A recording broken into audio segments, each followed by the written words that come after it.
Assalamu alaikum to all of you. This is Mohsen Ali Sumro. Today we are going to solve a very important concept in physics. That is obviously from the motion in one dimension, the chapter that is studied in lower class physics. Today we are going to start to understand a very simple basic concept of physics that is given on the board, that is just like that whenever the average and instantaneous velocities of a body becomes equal, then the body is said to be moving with uniform velocities. Today we will solve and try to understand such type of important concept in physics, that how the average and instantaneous velocities of a body becomes equal, and why this body is said to be in uniform velocity, and what is the mathematical quantitative analysis behind this phenomena. Again, assalamu alaikum to all of you. असावटी ही physics जो इलाही important concept available आहे, जंहिंमें जो कोशिशि कंदासीं पाण हिकु बेसिक कंसेप्ट खे सम्झण जी. जेको कंसेप्ट असां वटि ॾिनो वियो आहे त अगरि जिस्म जो एवरेज ऐं इंस्टेंटेनियस वेलोसिटीज़ हिक ॿिए जे बराबरि थी वञनि, average and instantaneous velocities becomes equal यानी बराबर थी वञनि, त असां चवंदासीं त उहो जिस्म यूनिफॉर्म वेलोसिटी सां ट्रेवल करे पियो. अॼु असां हिनखे कंसेप्ट खे सम्झण जी कोशिशि कंदासीं. न फ़क़ति इहो वेलोसिटी जे हवाले सां ॻाल्हि सही पई अचे, पर असां इन कंसेप्ट खे फिज़िक्स में मुख़्तलिफ़ ॿियनि पर्पज़ जे लाइ बि इस्तेमालु कंदा आहियूं. फॉर एग्ज़ाम्पल, मां चवां त अगरि को जिस्म जो एवरेज ऐं इंस्टेंटेनियस एक्सेलरेशन हिक ॿिए जे बराबरि थी वञे, त बि असां चवंदासीं त जिस्म यूनिफॉर्म एक्सेलरेशन सां मूव करे रहियो आहे. अच्छा, इन कंसेप्ट खे फिज़िक्स में हिकु ॿिए फिनोमेना सां बि कनेक्ट कयो वेंदो आहे त अगरि जिस्म जो एवरेज पावर ऐं इंस्टेंटेनियस पावर हिक ॿिए जे बराबरि थी वञनि, त असां चवंदासीं त जिस्म यूनिफॉर्म पावर परफॉर्म करे रहियो आहे. त फिज़िक्स में अहिड़े क़िस्म जा कंसेप्ट जंहिंमें एवरेज ऐं इंस्टेंटेनियस जॾहिं हिक ॿिए जे इक्वल थींदा आहिनि, त आख़िर यूनिफॉर्म जवाबु असांखे कीअं पियो मिले. हालांकि असां वटि हीउ जेको कंसेप्ट आहे यूनिफॉर्म वेलोसिटी जो, लोअर क्लासेस में जीअं त पाण पढ़ी आहियूं त यूनिफॉर्म वेलोसिटी चयो वेंदो आहे the total displacement covered by a body divided by in equal interval of time. ठीक आहे न, the total displacement covered by a body in equal interval of time. अगर सपोज कयो असां वटि हिकिड़ो जिस्म आहे, का बि बॉडी आहे, उहा 5 मीटर डिस्टेंस कवर करे पई या डिस्प्लेसमेंट कवर करे पई, उनखे टाइम पियो लॻे 1 सेकंड. वरी बि 5 मीटर डिस्टेंस डिस्प्लेसमेंट कवर करे पई, वरी बि टाइम 1 सेकंड लॻे पियो. वरी बि 5 मीटर डिस्प्लेसमेंट करे पई, वरी बि 1 सेकंड लॻे पियो. त जिस्म जेको इक्वल डिस्प्लेसमेंट इहो कवर करे रहियो आहे in equal interval of time, असां चवंदासीं त उहो जिस्म यूनिफॉर्म वेलोसिटी सां ट्रेवल करे रहियो आहे. सो मां अॼु हिन ॻाल्हि ते थोरो डीप में कोन पियो वञा. मां अॼु यूनिफॉर्म वेलोसिटी जी हिकिड़ी ॿी डेफिनेशन अव्हांजे साम्हूं रखी आहे. त असां वटि हीअ डेफिनेशन आहे त जिस्म जो जॾहिं एवरेज ऐं इंस्टेंटेनियस वेलोसिटी हिक ॿिए जे बराबरि थी वञे, त आख़िर जिस्म यूनिफॉर्म वेलोसिटी सां मूव कंदो आहे. इन ॻाल्हि खे पाण खे सम्झणो आहे. अच्छा, हाणे इन ॻाल्हि खे सम्झण जे लाइ मां थोरो 2 to 3 मिनट्स थोरो हिन इंस्टेंटेनियस वेलोसिटी ऐं एवरेज वेलोसिटी जे बारे में अव्हांखे थोरो इंट्रोडक्शन ॾेई वठां त आख़िर एवरेज वेलोसिटी ऐं इंस्टेंटेनियस वेलोसिटीज़ आहिनि छा, ऐं आख़िर उहे हिक ॿिए जे कीअं बराबरि पई थियनि, त हू जिस्म जो जेको वेलोसिटी आहे उहो यूनिफॉर्म पई ॾियनि. So let us try to understand a very very simple concept, that is average and instantaneous velocity. So ही मां मथां थोरो इरेज़ कयां पियो. हाणे असांखे इहा शइ सम्झणी आहे अॼोके हिन लेक्चर में. मां जस्ट इहा शइ सम्झाईंदुमि त अगरि ए वी यानी एवरेज बराबरि थी वञे वी इंस जे यानी इंस्टेंटेनियस वेलोसिटी जे, त जिस्म जेको आहे सो यूनिफॉर्म वेलोसिटी सां ट्रेवल कंदो. त इन कंसेप्ट खे सम्झणो आहे फिज़िक्स में, ऐं इन कंसेप्ट खे सम्झण जे लाइ मां ही शॉर्टकट हिकिड़ो वीडियो ठाहियां पियो. न फ़क़ति ही हिन कंसेप्ट फिज़िक्स में इहे मुख़्तलिफ़ जॻहनि ते अहिड़े क़िस्म जा कंसेप्ट यूज़ थियनि पिया. हिते त मूं ॿुधायो एवरेज वेलोसिटी ऐं इंस्टेंटेनियस वेलोसिटी बराबरि थी वञे त जिस्म यूनिफॉर्म वेलोसिटी सां. अगरि एवरेज एक्सेलरेशन ऐं इंस्टेंटेनियस एक्सेलरेशन बि हिक ॿिए जे बराबरि थी वेंदा, त जिस्म एवरेज यूनिफॉर्म एक्सेलरेशन सां मूव कंदो. अगरि जिस्म जो इंस्टेंटेनियस पावर ऐं एवरेज पावर हिक ॿिए जे बराबरि थी वञनि, तॾहिं बि जिस्म यूनिफॉर्म पावर सां पंहिंजो वर्क डन परफॉर्म कंदो। त मक़सदु चवण जो इहो त इहो जेको बेसिक फिज़िक्स जो कंसेप्ट आहे असां वटि त एवरेज ऐं इंस्टेंटेनियस ॿई हिक ॿिए जे बराबरि थी वञनि त आख़िर जिस्म यूनिफॉर्म कीअं पियो कयल आहे इन कंसेप्ट खे सम्झण जे लाइ अॼु असां फिज़िक्स जो हिकु तमामु सिंपल कंसेप्ट कंसीडर कयूं पिया जेको आहे वेलोसिटी। सो मां हिन कंसेप्ट खे इरेज़ कयां पियो। ही वर्डिंग में लिखियो आहे एवरेज ऐं इंस्टेंटेनियस वेलोसिटी बराबरि थी वञे त जिस्म यूनिफॉर्म वेलोसिटी सां मूव कंदो आहे। इनखे सिंबॉलिकली हीअं लिखियो वेंदो आहे V av is equal to V ins is equal to uniform velocity. ऐं ही क्वेश्चन अक्सर करे ई केट एम केट ऐं इवन कमीशन लेवल में बि ही क्वेश्चन अची चुको आहे ऐं ईंदो बि आहे। मोस्ट इंपॉर्टेंट क्वेश्चन आहे त आख़िर ही फिनोमेना छा पियो चए। So let us try to understand the depth of physics behind this. So हिनखे मां इरेज़ कयां पियो त जीअं असां हिन नंढनि कंसेप्ट खे एवरेज ऐं इंस्टेंटेनियस खे सम्झी करे असां हिन कंसेप्ट खे सम्झूं त आख़िर इहो कीअं पियो थिए।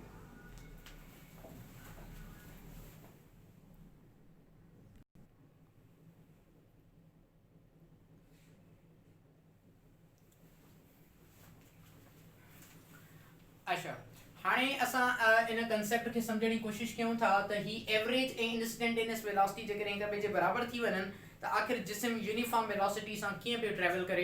इन कंसेप्ट खे सम्झण जे लाइ मां ही थोरो कंसेप्ट तव्हांजे साम्हूं रखां पियो। अव्हांखे ख़बर हूंदी हिन कंसेप्ट जी पर पोइ बि हिन लेक्चर जी मुनासिबत खे सम्झी करे असां हिन कंसेप्ट खे सम्झण जे लाइ मां ही थोरो अव्हांजे साम्हूं इंट्रोडक्शन कराए पियो वठां त असां वटि इंस्टेंटेनियस वेलोसिटी छा हूंदी आहे एवरेज वेलोसिटी छा हूंदी आहे त जीअं असां बाद में हिन सिंपल फिनोमेना खे सम्झी सघूं त आख़िर इहो कीअं पियो थिए। अच्छा असां वटि जेकॾहिं वेलोसिटी जो कंसेप्ट खयो वञे त फिजिक्स में लोअर मैट्रिक क्लासिस या फर्स्ट ईयर इंटर लेवल में अव्हांखे इहा शइ सम्झाई वेंदी आहे त velocity is nothing but it is the displacement covered by body per unit time. ठीक है ना। The rate of change of displacement is called velocity ऐं वेलोसिटी असां वटि वेक्टर फिजिकल क्वांटिटी आहे। त इहो कंसेप्ट अव्हांखे ख़बर आहे उन करे मां हिन ते ज़्यादा डीप में न वेंदुसि। मां हुन जा ही ॿ टाइप अव्हांजे साम्हूं थोरा डिस्कस करे पियो वठां त इंस्टेंटेनियस वेलोसिटी ऐं एवरेज वेलोसिटी छा हूंदी आहे। Okay let us try to understand the concept of motion in one dimension.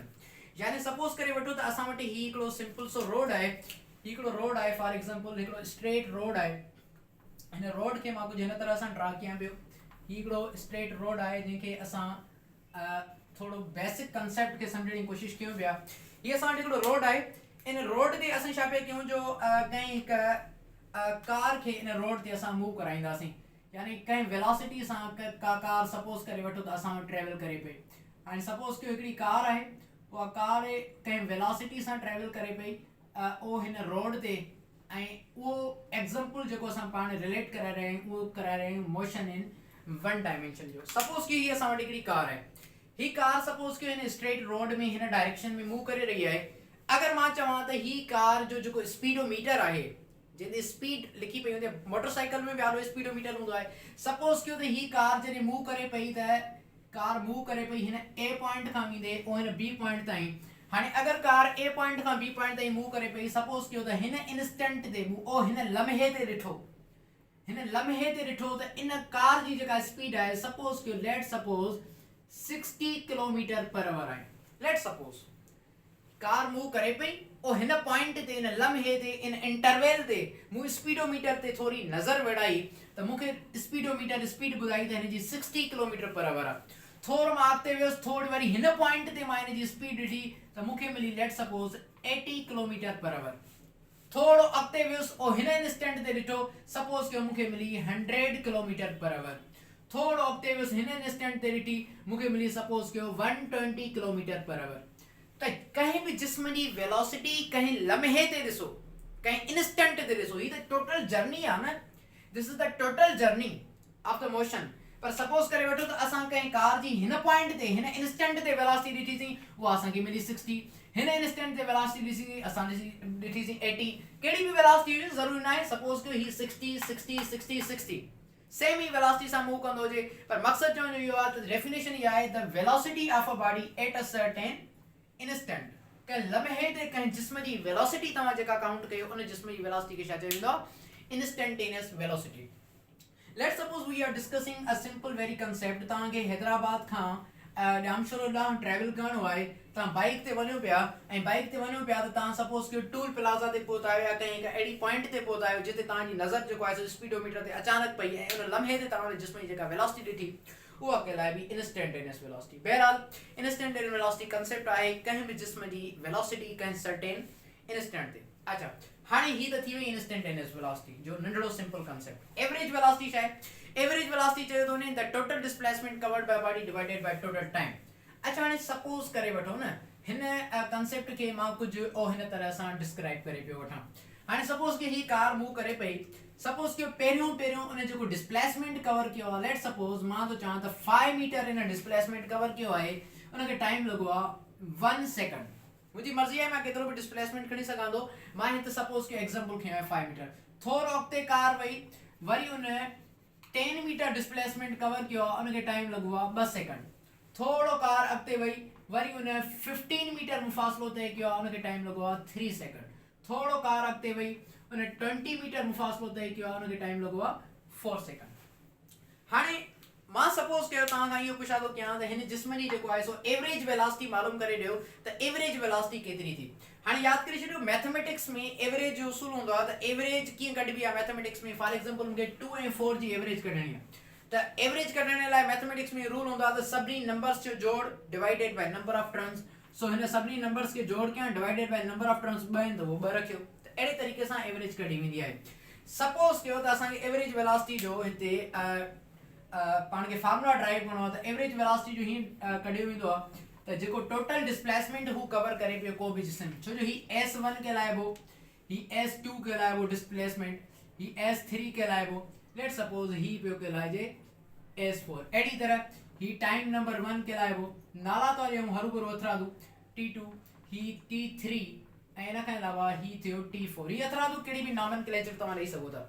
So average velocity जो फार्मूला थी वियो टोटल डिस्प्लेसमेंट, यानी जेकी भी डिस्प्लेसमेंट उन कवर कियो आहे सभिनी खे जोड़ कयो S1 plus S2 plus S3 वींदे अप टू सपोज कयो Sn ताईं केतिरो भी कवर करे सघे थो। मां ही जनरल फार्मूला लिखां पियो divided by total time taken that is T1 plus T2 plus T3 plus up to Tn ताईं। त ही हिकिड़ो जनरल फार्मूला आहे एवरेज वेलोसिटी खे सम्झण जो।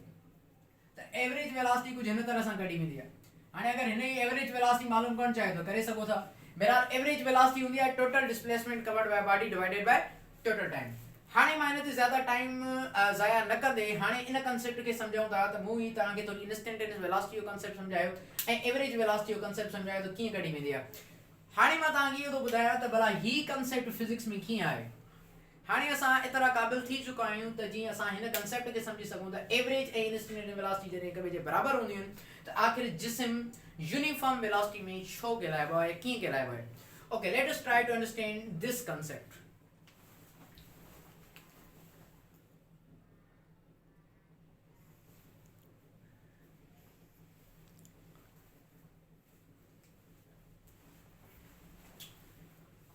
ओके हाणे असां हिन ॿी साइड ॾांहुं जेको आहे सो हिन कंसेप्ट खे स्मॉल कंसेप्ट खे सम्झण जी कोशिशि कयूं था त अगरि ही मैथमेटिकली जेको ही फार्मूला आहे असां वटि त एवरेज वेलोसिटी जो वैल्यू बराबर थी वञे इंस्टेंटेनियस वेलोसिटी जे त उहो जिस्म यूनिफॉर्म वेलोसिटी सां ट्रेवल करे पियो।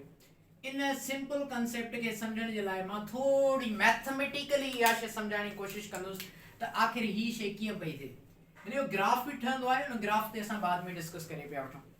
अच्छा हाणे हिन कंसेप्ट खे थोड़ो मां मैथमेटिकली सम्झाइण जी कोशिशि कंदुसि आख़िर ही किसो कीअं आहे त एवरेज वेलोसिटी इंस्टेंट वेलोसिटी जे बराबर। Let suppose we are again taking another example। हिकिड़ो मां एग्जांपल अवां जे साम्हूं वरी रखां पियो साॻियो ई उहो एग्जांपल इहो बि रखां त सपोज करे छॾियो त ही हिकिड़ो साॻियो ई असां वटि हिकिड़ो स्ट्रेट रोड आहे। ही सपोज करे वठो त हिकिड़ो स्ट्रेट रोड आहे। हिन स्ट्रेट रोड ते असां कंहिं बॉडी खे ट्रेवल करायूं पिया। सपोज कयो कहिड़ी बि बॉडी हुजे, सपोज कयो साॻी मां कार थो खणा, ही का बॉडी आहे जंहिंखे असां इन स्ट्रेट रोड ते ट्रेवल करायूं पिया। ही स्ट्रेट रोड ते कार ट्रेवल करे पई। हाणे सपोज कयो त मां हिन जी कुछ जर्नी जी कुछ कैलकुलेशन कयां पियो कुछ इन तरह सां। सपोज कयो त हिन जर्नी जॾहिं स्टार्ट कई आहे त ही कार जॾहिं अॻिते वई त इन साॻियो ई मां ही जेको पोयों फिगर ड्रा कई ही या पोइ जेका कैलकुलेशन कई वरी बि तव्हांजे साम्हूं मां वरी साॻी रखां पियो त जीअं तव्हां हिनखे थोरो अंडरस्टैंड करे सघो। हाणे मां तव्हांखे हीअ शइ प्रूव करे थो ॾियां त एवरेज ऐं इंस्टेंटेनियस वेलोसिटी ॿई जॾहिं बराबर थींदियूं ॿिन्ही जो वैल्यू सेम हूंदो त जिस्म वाकई में यूनिफॉर्म वेलोसिटी सां ट्रेवल करे थो या नथो करे। ओके हाणे सपोज कयो त पहिरियों को जिस्म 5 मीटर मुफ़ासिलो तय करे थो ऐं उनखे टाइम थो लॻे सपोज कयो चलो 1 सेकंड, ठीक है। हाणे ही जिस्म जॾहिं अॻिते वञे थो त ही जिस्म सपोज कयो हिन पॉइंट ते सपोज कयो असां 5 मीटर हिन पॉइंट खे नाला थो ॾेई छॾियां दिस इज ए पॉइंट अॻिते जॾहिं बी पॉइंट ते वञे थो त ही 10 मीटर मुफ़ासिलो तय करे थो हिनखे टाइम थो लॻे 2 सेकंड अच्छा ही जिस्म थोड़ो हिन पॉइंट ते था वञूं त सी पॉइंट ते जॾहिं ही जिस्म पहुचे थो त हिन 15 मीटर मुफ़ासिलो तय कयो आहे ऐं हिनखे टाइम थो लॻे 3 सेकंड थोड़ो अॻिते ही कार वञे थी हिन 20 मीटर मुफ़ासिलो तय कयो आहे ऐं हिनखे टाइम थो लॻे 4 सेकंड बहरहाल ही हिकिड़ी 4 पॉइंट्स जी जर्नी मूं अवां जे साम्हूं रखी आहे हाणे सपोज कयो मूंखे इंस्टेंटेनियस वेलोसिटी मालूम करणी आहे इन 4 पॉइंटनि ते हिते इंस्टेंटेनियस वेलोसिटी वैल्यू छा आहे हिते इंस्टेंटेनियस वेलोसिटी वैल्यू छा आहे हिते इंस्टेंटेनियस वेलोसिटी वैल्यू छा आहे ऐं हिते इंस्टेंटेनियस वेलोसिटी वैल्यू छा आहे सपोज कयो मूंखे इंस्टेंटेनियस वेलोसिटी मालूम करणी आहे न हाणे इंस्टेंटेनियस वेलोसिटी कीअं कैलकुलेट कबी सिंपल फार्मूला आहे हाणे इंस्टेंटेनियस वेलोसिटी कहिड़ी भी पॉइंट ते कैलकुलेट कयो A point B point C point या D point let's suppose we are discussing about चलो मां कहिड़ी भी पॉइंट खणी ॾिसां थो फॉर एग्जांपल हिकिड़ी बी पॉइंट थो खणां 8 पॉइंट बी हिन बी पॉइंट ते इंस्टेंटेनियस वेलोसिटी वैल्यू तो मालूम किया तव्हां कहिड़ो भी खणी सघो था एग्जांपल मां जस्ट ही एग्जांपल ॾियां पियो बस तव्हां पाण करे वठिजो वेलोसिटी बराबर हूंदी आहे displacement divided by time so displacement divided by time बराबर हूंदी आहे वेलोसिटी ऐं बी पॉइंट ते डिस्प्लेसमेंट ही तो कवर करे 10 मीटर ऐं ही जेको टाइम लॻाए थो उहो तो लॻाए 2 सेकंड सो इन जी जेका इंस्टेंटेनियस वेलोसिटी आहे उहा आहे 5 मीटर पर सेकंड ही असां मालूम करे वरितीसीं त इंस्टेंटेनियस वेलोसिटी जो वैल्यू ही आहे 5 मीटर पर सेकंड सो v इंस जेका असांखे मिली आहे उहा मिली आहे 5 मीटर पर सेकंड हाणे भला एवरेज कढी ॾिसूं त छा एवरेज भी वाकई में इहा मिले थी ही त v इंस जो वैल्यू कढियो आहे न हाणे इन केस जी एवरेज कढी थो ॾिसां त एवरेज जेकॾहिं इहो ई वैल्यू मिली हो त असां वाकई में चवंदासीं त इहो जिस्म यूनिफॉर्म वेलोसिटी सां ट्रेवल करे रहियो एवरेज वेलोसिटी कीअं कढी वेंदी हाणे इन जी एवरेज वेलोसिटी कढण जी कोशिशि था कयूं सपोज कयो मूंखे एवरेज वेलोसिटी कढणी आहे त एवरेज वेलोसिटी हूंदो आहे total displacement covered by body divided by total time हाणे सब हेठ थो कयां जगह हेठ तमाम घटि आहे उन करे मां इनखे एसी ताईं लिखां पियो total displacement covered by body divided by total time total displacement घणो आहे 5 10 15 20 त इनखे जेकॾहिं सिंपली ऐड कयां त 5 10 प्लस 15 प्लस 20 ऐं ही टाइम जेकॾहिं ऐड कयां 1 2 3 4 seconds so 1 plus 2 plus 3 plus 4 seconds हाणे नी मां एवरेज कढण चाहियां थो हाणे एवरेज जेकॾहिं तव्हां हिन जिस्म जी कढण चाहियो था हिन जर्नी जी कढण चाहियो था कीअं कढी सघो था ही ॾिसो हिन जेकॾहिं सिंपल तव्हां कैलकुलेशन कंदा त ही 15 प्लस 5 ही थींदो 20 20 प्लस 20 इज 40 40 प्लस 10 इज 50 सो ही सॼी कैलकुलेशन 50 ॾींदी जवाब ऐं हिन सिंपली हिननि खे असां जेकॾहिं ऐड करे वठंदासीं त छा पियो वैल्यू मिले 4 3 ऐं ही थींदो 7 7 2 9 थी वियो ही मिलियो 10 सो 10 खे जेकॾहिं 50 सां डिवाइड कयूं त असांखे वरी अगेन जवाब थो मिले 5 मीटर पर सेकंड यानी एवरेज वेलोसिटी असांखे मिली 5 मीटर पर सेकंड सो हिकिड़ी शइ त असांखे हिकिड़ी ॾाढी इंटरेस्टिंग मिली आहे त जेको इंस्टेंटेनियस वेलोसिटी जो जवाब मिलियो आहे उहो ई एवरेज वेलोसिटी जो जवाब मिलियो आहे हिन केस में जॾहिं असां ही कैलकुलेशन कई आहे सो एवरेज वेलोसिटी जो वैल्यू बराबर थी वियो आहे इंस्टेंटेनियस वेलोसिटी जे हाणे इहा शइ प्रूव था कयूं ही त शइ प्रूव करियासीं त हिन केस में एवरेज इंस्टेंटेनियस वेलोसिटी बराबर आहे हाणे इहा शइ ॿुधायां थो त वाकई में ही जर्नी यूनिफॉर्म वेलोसिटी आहे या न आहे ही यूनिफॉर्म वेलोसिटी तव्हांखे प्रूव थो करे ॾियां त वाकई में यूनिफॉर्म वेलोसिटी आहे या न आहे हाणे यूनिफॉर्म वेलोसिटी कीअं कैलकुलेट कंदव उन जे लाइ सिंपली मां छा पियो कयां चलो मां हिते स्पेस मोड घटि आहे उन करे मां हितां साम्हूं ई जेको आहे सो हुनखे थोरो रेस कयां पियो ऐं हिते हिन जी जर्नी जी जेको आहे सो यूनिफॉर्म वेलोसिटी कैलकुलेट कयां पियो सपोज कयो हिन पॉइंट ते वेलोसिटी कैलकुलेट था कयूं न 5 मीटर मुफ़ासिलो तय कयो आहे न 1 सेकंड में त ही 5 मीटर मुफ़ासिलो 1 सेकंड त ही घणो जवाब मिलियो माने हिते हिन जिस्म जी वेलोसिटी घणी आहे 5 मीटर पर सेकंड वरी बी पॉइंट ते अचो इन 10 मीटर मुफ़ासिलो तय कयो आहे 2 सेकंडनि में ऐं 10 खे 2 सां डिवाइड कयो त वेलोसिटी घणी मिली 5 मीटर पर सेकंड वरी हिन पॉइंट ते अचो सी पॉइंट ते हिन 15 मीटर मुफ़ासिलो तय कयो आहे 3 सेकंडनि में त 15 खे 3 सां डिवाइड कयो तव्हांखे वरी वेलोसिटी मिलंदी 5 मीटर पर सेकंड वरी हिन पॉइंट ते अचो 20 मीटर मुफ़ासिलो तय कयो आहे 4 सेकंड में त 20 खे 4 सां डिवाइड कयो वरी तव्हांखे वेलोसिटी मिली 5 मीटर पर सेकंड त ॾिसो हिन कार जो मोशन हिन पॉइंट ते भी हिन जी वेलोसिटी 5 मीटर पर सेकंड हिन पॉइंट ते वेलोसिटी 5 मीटर पर सेकंड हिन पॉइंट ते वेलोसिटी 5 मीटर पर सेकंड हिन पॉइंट ते वेलोसिटी 5 मीटर पर सेकंड यानी जिस्म हर एक पॉइंट ते इक्वल वेलोसिटी सां मूव करे रहियो आहे ऐं जॾहिं जिस्म पानी वेलोसिटी खे न इंक्रीज कंदो आहे न डिक्रीज कंदो आहे त असां चवंदा आहियूं त जिस्म जी वेलोसिटी जेको आहे सो छा आहे यूनिफॉर्म आहे उन करे हिन जर्नी जी एवरेज वेलोसिटी मालूम कईसीं 5 मीटर पर सेकंड इंस्टेंटेनियस वेलोसिटी मालूम कईसीं 5 मीटर पर सेकंड इवन यूनिफॉर्म वेलोसिटी मालूम कईसीं उहा बि 5 मीटर पर सेकंड सो उन करे चवंदासीं त जॾहिं बि जिस्म जो एवरेज ऐं इंस्टेंटेनियस वेलोसिटी हिक ॿिए जे बराबरि थी वेंदा त जिस्म जेको आहे सो यूनिफॉर्म वेलोसिटी सां ट्रेवल कंदो सो असां वटि ही हिकिड़ो तमामु बहितरीनु कंसेप्ट फिजिक्स जो हुयो जंहिंमें असां इहा शइ प्रूव करे वरितीसीं त आख़िर एवरेज ऐं इंस्टेंटेनियस वेलोसिटी जॾहिं हिक ॿिए जे बराबरि थींदियूं त आख़िर उहो जिस्म कीअं यूनिफॉर्म वेलोसिटी सां ट्रेवल करे थो ऐं यादि करे छॾियो हिन केस में हिन जिस्म जी एक्सेलरेशन जो वैल्यू 0 आहे हिन केस में हिन जिस्म जी एक्सेलरेशन जो वैल्यू 0 आहे छो जो को बि जिस्म यूनिफॉर्म वेलोसिटी सां ट्रेवल कंदो आहे त एक्सेलरेशन 0 हूंदी आहे छो जो एक्सेलरेशन नालो आहे चेंज इन वेलोसिटी पर यूनिट टाइम जो पर हिते वेलोसिटी कांस्टेंट आहे चेंज न पई थिए उन करे हिन केस में एक्सेलरेशन जो वैल्यू 0 थींदो हाणे इन कंसेप्ट खे तव्हां ॿियनि फिजिक्स जे कंसेप्ट सां मिलाए सघो था अगरि को MCQs अचे वञे या को सुवाल अचे वञे क्वेश्चन अचे वञे त अगरि एवरेज एक्सेलरेशन ऐं इंस्टेंटेनियस एक्सेलरेशन हिक ॿिए जे बराबरि थी वञनि त उहो कीअं सपोज कयो ही मां हिते लिखां थो एवरेज एक्सेलरेशन ऐं इंस्टेंटेनियस एक्सेलरेशन सपोज कयो ही एवरेज एक्सेलरेशन आहे ऐं ही आहे इंस्टेंटेनियस एक्सेलरेशन इहे ॿई बराबरि थी वञनि त जिस्म यूनिफॉर्म एक्सेलरेशन सां मूव कंदो माना इहा सेम टू सेम फिनोमेना हिन सां कनेक्ट करे सघो था अगरि मां चाहां average power work power and energy में पढ़ी आहे work done divided by time average power ऐं इंस्टेंटेनियस पावर हिक ॿिए जे बराबरि थी वञे त पावर थींदो यूनिफॉर्म इहो same to same concept physics जे मुख़्तलिफ़ कंसेप्ट सां तव्हां रिलेट कराए सघो था Thank you so much. Inshallah, we will discuss another such type of important concepts next time. Allah Hafiz.